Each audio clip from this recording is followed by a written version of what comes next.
This is my 1949 Studebaker 2R5 half-ton pickup truck that I'm in the process of trying to restore.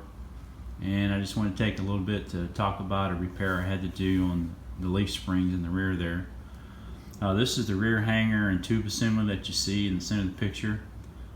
For the one that came with the truck, it was all busted up and broken, and actually need to find another one to replace it. And looking through all the sites, they're really hard to find. But what I did happen upon was a rear hanger and tube assembly for a 2R10 truck, which generally speaking is the same as the 2R5, with the exception being that the tube for the bushings is bigger than the 2R5.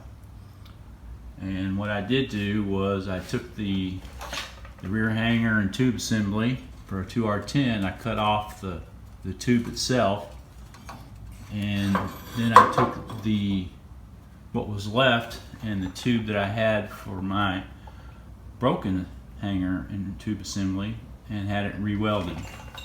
And so as you can see here, it works pretty well, and I thought it mounts up exactly. Of course, got a couple more bolts here to go, but what I thought was I'd just share this as a source of repair in case somebody out there has a hanger and tube assembly that's broken. Hopefully this helps. Thank you much. Bye.